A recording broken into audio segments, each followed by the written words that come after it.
welcome back to another video. Today we're going to be talking about some tips and techniques on threading your upper lip area. Some of you guys had requested this after my last video, so here we are. So to start off, the upper lip area can be a little bit tricky to thread sometimes, mainly because there's no bone that's immediately behind the skin and because it's not quite in the forefront.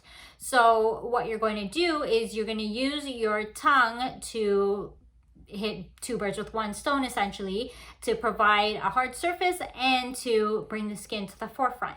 And if you've gotten your upper lip threaded before, you'll be very familiar with this concept because the waxing lady is always telling you to put your tongue inside your lip and kind of move it around.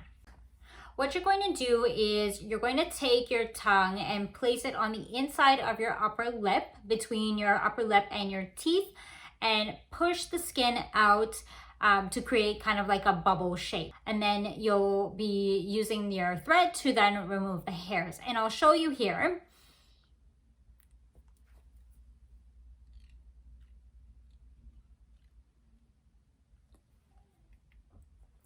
And that really just helps to bring the skin out into the forefront, have a good hard surface, and then you'll just use the thread to then run over the hairs and take them out. And then you can just continue moving your tongue around to continue the threading process. Next, I wanted to talk a little bit about the areas that I find are the hardest to get when I'm threading my own upper lip. The first one is the hairs that are closest to or on top of the actual lining of my lip. So this area here, and I think that's probably because your lips are a different color, usually darker than your regular skin, so the hairs are just not as visible. I will usually look at those areas in different angles so I can see if there are any hairs standing up, and then I'll just use my thread to then remove the hair. Along the same lines of that is the two corners of my mouth where my upper and lower lips connect. I find that these areas are very easy for me to miss as well. So for that, I just usually make a conscious effort to put my tongue and remove those hairs. I do have a little bit of hyperpigmentation there too, so that could be one of the reasons why those hairs are not as visible for me.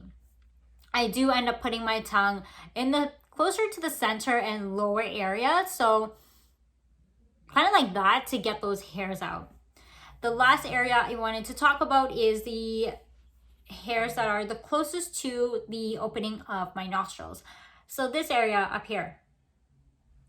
And for that, I just put my tongue in, and I'll also pull the skin down so those hairs are highlighted a little bit more. Instead of doing this, I usually do. So I'll pull down the skin with my tongue. I'll just pull it down so then skin is being stretched and it's less painful. On that note, I do find that these three areas that I'm talking about right now are the most painful for me when I'm threading my own upper lip.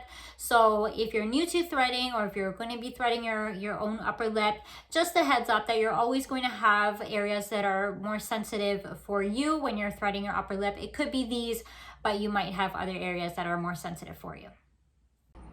That's really all I wanted to cover in this video. I hope that you find the tips helpful for you to thread your own upper lip.